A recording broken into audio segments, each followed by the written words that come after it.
At so ayan, hi guys, welcome back at channel natin at eto na nga po sa episode 309 para kay season 4 kay Kalbo. At ayan, huwag na natin patagalin pa, simulan na natin yan. At dito nga tayo natapos yung sa pagsasabi ni Blue na si Saitama siya yung magiging susi para yung kanyang mensahe mapaabot dun nga sa mga top brass ng Hero Association. At daw ang continuation niyan is eto naman na. So dito ay nagkaroon na ng interview dyan kay Blue at ito masaya lang si Blue dyan at kino-confirm man dito na kung siya nga ba talaga yung rumored na anak ni Blast. At eto ay sinagot lang ng maayos ni Blue na oo, siya talaga yung anak nga ni Blast, pero ganun pa man rin ay gusto niya raw gumawa ng sarili niyang imahe bilang isang hero na hindi kagaya ng kanyang ama. At saka isa pa ay parang retired naman na din daw si Blast yung tatay niya. At eto nagulat ngayon yung reporter at eto nga nakikinig dyan etong mga madlang people natin. Sabay sabi nga nung reporter dito na totoo ba na retired na ayang si Blast. So sagot si Blue, sabi niya nga dyan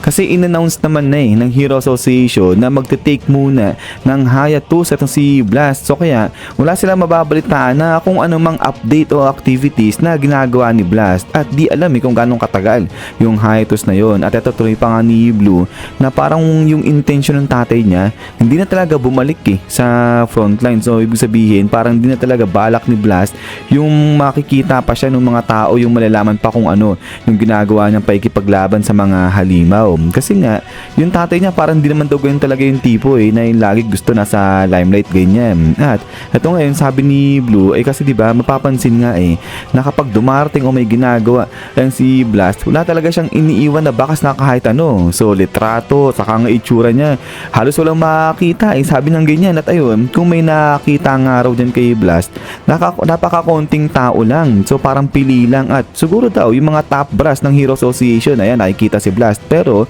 kukunti lang daw talaga yung nakaka-recognize sa kanya. At ayun nga siguro daw pag nakita si Blast ng mga tao, baka sabihin sa kanya kung lumalaban siya, kaya nang lumaban, lumaban siya, hindi lagi siyang wala, hindi siya nagpapakita ganyan. Sabi eto nga, biglang tuloy nga rito ni Blue, pero siya daw talaga yung lagi nagsasabi sa kanyang ama patungkol sa mga bagay na yun. Pero yun nga, biglang sabi nga rito ni Blue na yung kanyang ama, yan talaga yung perfect example na nasabi niyang dapat hindi tularan. So parang talagang galit na galit etong si Blue dyan kay Blast. But anyways, eto nga, biglang tanong na etong reporter, sabi niya nga dyan na teka lang, yung sinasabing hiatus neto ni Blast, baka naman dahil yan meron siyang top mission na gagawin na talagang secret lang, di ipanapaalam sa public, o di naman kaya baka mamaya may sakit siya. At so eto ngayon, biglang natawa si Blue, sabay sabi niya nga dyan, nako, pagdating sa bagay na yan, siguro ang mas magandang gawin nito, tanungin nila directly yung Hero Association kasi total naman sila yung nakakaalam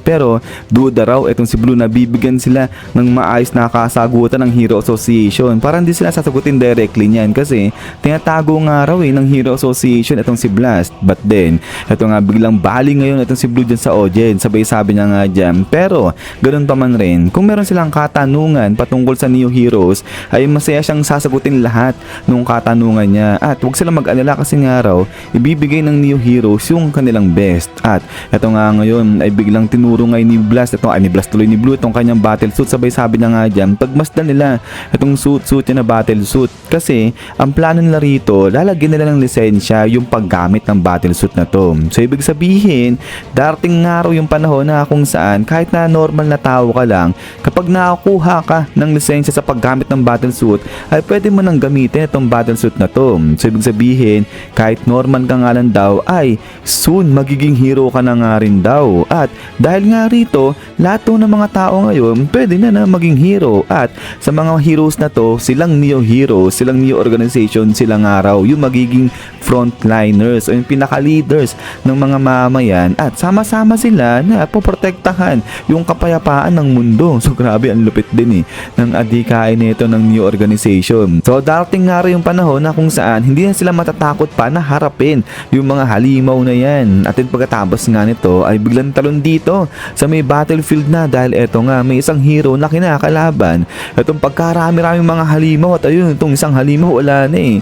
Naputol niya lang, ginangata niya na yung espada ng hero na to. At itong hero na to, siya si Hit Edge, Class B. So galing yan sa Hero Association at ito nga medyo alanganin yung kanyang sitwasyon kasi ang daming halimaw na eh. Yung kalaban niya, sira pa dito yung isang sandata niya. At ito nga kasama niya rito, itong si Class B rin, si Locust Man, pati na itong si Poison Punch. At ito, nag-i-struggle sila sa pakikipaglaban sa mga halimaw na yan. Pero ito nga sabi dito ni Locust Man na konting hintay pa kasi darating naman daw dyan eh yung mga hero mula sa new organization. So yun, so parang umaasa na ito si Locust sa backup ng pagdatingan ng new heroes. Pero yun nga sabi dito ni Poison Punch na parang nakakayamot, nakakainis kasi kailangan pa nilang mag-relay ngayon dun sa kalaban nilang organization. But then maya pa ito nga biglang datingan na rito. Ito ang daming mga new heroes, sabay sabi nga nila ayun yung mga halimaw, sige atakihin yan, tapusin lahat ng mga yan. At then pagkatapos nga niya bam bam bam sige. So dito ay bumanat na itong new organization, talaga namang na-overwhelmed nila eh yung mga halimaw nga rito. At so ito ngayon biglang salita na yung dalawa, sabi nga nila dyan speaking of the devil, at ngayon ligtas na sila. Pero ito si Locust Man napatingin doon sa may taas dahil sabi na nga dyan pagmasdan mo yung isang halimaw nando doon sa pinakatuktok ng building, nakatayo lang, nakatingin lang, parang hindi siya katulad din ng mga halimaw na nandito sa baba. At saka isa pa parang di raw uubra dyan eh kahit may suit ka pa na battle suit. So kaya ito sabi ni Poison Punch parang kailangan lumaban dyan isang S-class hero. At ito nga ngayon relax lang itong halimaw na to, pero pinakilala na nga siya, ang tawag sa kanya si Mastaking kung di ako nagkakamali, o Mastaking ba? Ano bang tamang pronunciation sa pangalan ng halimaw na to? Pero ito nga isang threat level na dragon itong halimaw, so malakas nga yan. Tama yung hinala nito nila Locust Man, pero yun maya ay napasigaw na ito sila Hit Edge. Sabi nga nila teka lang, pagmasdan nyo doon sa may langit. At ito nga ngayon biglang labas dyan itong si Blue. So grabe yung mukha ni Blue, talagang laban na laban. At ayun nga susugurin niya rito itong threat level dragon na halimaw. At yun pagkatapos nga niya BAM! Dito grabe nagtuloy-tuloy lang sa paglipad etong si Blue pa hanggang dito sa halimaw. So parang in-slash niya lang eh etong dragon threat level na to nang ganung kadali. At eto nga talagang nagulat dyan etong hero mula dun sa Hero Association. Sabi nga nila dyan ano, isang hit lang, one hit lang, sabi nilang ganyan. At eto nga ngayon ay biglang appear na etong si Blue. So parang kala mo nating happen lang eh. At eto casual na naglalakad dyan etong si Blue. At then pagkatapos nga niya isyan guys, hanggang dito lang hanggang sa episode 309 natin. At ayan na nga nagpasiklab na rito etong si Blue natin, nagulat eh etong mga bata natin galing sa Hero Association. Pero yun nga guys ay ulit ay hintay-hintay lang para sa next episode ito. At ayun maraming salamat sa walang sampag support at panood dito kay Kalbo natin. So yun na naman, so lagi mag-ingat, God bless niyo lahat at kita-kits tayo ulit.